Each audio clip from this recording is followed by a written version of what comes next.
You've seen the wedge, the shag, and even the Rachel, but it's the bob hairstyle that has truly stood the test of time. Here to show us how to style your bob to perfection, we welcome professional hairstylist Justin Hickox. Thanks for being here. Thank you so much for having me. The bob just doesn't quit. It does not. It keeps coming back. There's never been, I've been a stylist for 30 years, Yeah. and even beyond that, there's never been a time where a bob was not in style. I attempted the bob when it was the Posh Spice 2007. Oh boy, okay. I gotta tell you, it didn't go great for me. That's a very specific bob. Yeah, not all of us can be Victoria Beckham. Fair. I learned that the hard way. I'm sure it looked good. But it is quite flattering on a lot of different hair types. Absolutely, yeah. Bobs are phenomenal because they've spanned the test of time because they can really change everything without being changed. Sure. So like, imagine that you've got a nice, strong bob shape, and you dress really like polished and very like proper. It's gonna look very clean, right? Right. But if you dress like super funky and edgy, all of a sudden that same exact bob hairstyle now fits with that funky and edgy Super style. cool, yeah. Yeah, they just kind of flow with whatever you're doing, and there's not a lot of, you have to change with them to make them look very different, actually. Okay. We have some photos to show of examples here. What kind of a bob style is this one? Yeah, so this, now I would have known it as a one-length bob, but this is also considered a box bob because Okay. there's very little movement and no layering to it. That was very popular for a long time, and recently, over like the last few years, it's become more popular again. Let's see, I think our next example, is this considered a French bob? This is closer, yes, like into the French bobs, Okay. also like a version of Italian bobs. It's just got a lot more movement, but those two bobs that you just saw and this one, right? This is more of like an Italian bob, they'd call it. That's the same haircut. I was gonna say, it looks like the same sort of length and amount of hair You that got we're it. dealing with. Yeah, so this is kind of shows you the versatility, and part of the reason that they've been so successful is even though you don't have to, like even if you don't change the overall cut, you can style it different, and it's an entirely different bob now. Okay. And so last year this one was polished and that was really in shape and style. Now all of a sudden this one's trending, and you're like, cool, I'll just do this to the style and I'm good. Amazing. Let's talk about curly hair. Are there curly hair options for bobs? Here's an example Absolutely. that we have here. Yep. So this is another version of the one-length box bob. So Okay. you're just looking at a lot less layering there, but at the same time, you don't have to have a lot of layering, but you still get a really nice overall shape. It's got a lot of structure. It's just easy. That's gorgeous. It is really pretty, right? Okay, and you have some do's and don'ts of styling to show us. I do, yes. And we've got a beautiful model joining us on set now. We do. This is my wife, Deanna. Thank you for allowing her to be here. And Your thank you bob for is being here. beautiful. This is what I wished I had, and it just didn't come out that way. Yeah, so on Deanna's bob, so there's a couple things that I've noticed, and this is not for everybody because there are a lot of bob shapes that people love for very specific reasons, kind of like the box bob. Those are going to be kind of triangular shape. There's going to be a lot of fullness at the bottom because they're all one length. So that's just kind of how they end up being. And that's very much a look. Cool, and that's your thing, awesome. A lot of people, when they look at bobs though, they want volume in certain areas because they want a bob that flatters their face. Yes. And I think that's kind of what you were mentioning before, where you're like, not everybody can wear it. Everybody, I sincerely believe everybody can wear them Okay. as long as they have volume in the right places. Okay. So on hers, right now, she's got basically a one-length cut, right? And so if we look at this side, there's a little bit less volume.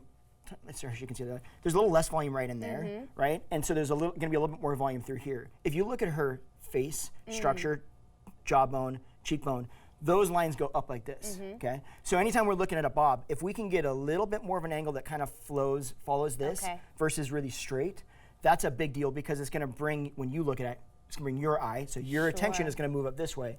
So that's gonna follow those cheekbone and jawbone structure, and it's gonna create more of the illusion of accentuated cheekbones and a stronger jawline. So on this side, I kind of curled this under just a little bit to give you kind of a rough idea, right? So when you look at straight ahead, this has got a little bit less volume through here. This has got a little bit more volume through there. When you add more volume in that area, like around the cheeks, now we start accentuating cheeks, not cheekbones. Okay. So one simple way that we can do this is I actually took this side and first of all, when we put product in her hair, we put product up on the top where we want to have volume. Great volume. Look at that. She gets really good volume, especially for being one length. We put volume up, put product up on the top where you want volume, and I actually didn't put any volume down on the side because we don't want any volume there. Or I didn't want any volume. And then what I actually did is through this part, just the very bottom here, we actually ended up flat ironing this. And so what we did is when we flat ironed it, I did't go flat iron it and try to get bend in it. I actually flat ironed this very straight, Oh, almost pulling it straight out, knowing that it's still gonna give me a little bit of bend, but it creates this really strong line that is like, what everybody loves about bobs is that strong geometric line. Whereas this side, we round brushed this. So on her, she ends up with less volume here, more volume there. On here, by making this lay flat, it's gonna create less volume there, which is gonna create the illusion of having more volume up here, even if there isn't more volume up there. Right. So it's just an easy like optical illusion. The other thing, can I have you turn all the way to this side? Right back here on the nape of her head, I didn't put any product back down here either. Okay. And all we actually did is turn little circles with a blow dryer. I mean, this looks crazy, but I just took the blow dryer and went like this in the back, and it lays this part in a little bit. That's amazing. Yeah, and by doing that, it creates this a little bit of bevel here. So there's no beveling or anything back here, meaning there's no layering. There's nothing to make this lay in. This is all one length, but by getting this to lay in, it makes this look like there's more of an angle here, and it, again, makes the illusion that there's more volume up here. So they're super minor things that add up to create a huge outcome. Which it sounds, to me, when I've had shorter hair, it feels like more maintenance, but once you get the routine down, does it kind of become second nature? 1,000%. Okay. This sounds like a lot because I'm telling you all at once. Right. But if you were to style that, you'd be like, oh, this is really fast. Flat iron, Each step round really brush. takes a couple of Done. minutes. Do you start to do things yourself, and then he's like, honey, no, hold on. Let me get the other tool out because you're doing it wrong. Yes, but I don't listen to him. Okay. It's about you. I usually use her in videos and stuff to have her show what to do wrong. And the thing that cracks me up is I don't tell her what to do. I just say, put this in and use this flat iron, see how you do it. And then she does it wrong, and I'm like, and I've told you 1,000 times. She goes, yeah, but I don't listen to you. I'm not hearing you. Her way is always the right way. 1,000%. Now, how long have you had your hair this length? Because I saw you with longer hair in a recent video. Gosh, what did we cut it? About 3 months ago? Okay. 4 months ago? Yeah, and it's actually really fun. I kind of thought that I would miss my long hair, but it's actually really wash and go. I like it wavy, so I like that it's very versatile. And then like I literally wake up and I mess up my hair and I'm good to go. Have you loved it during the summer too? It's been so hot.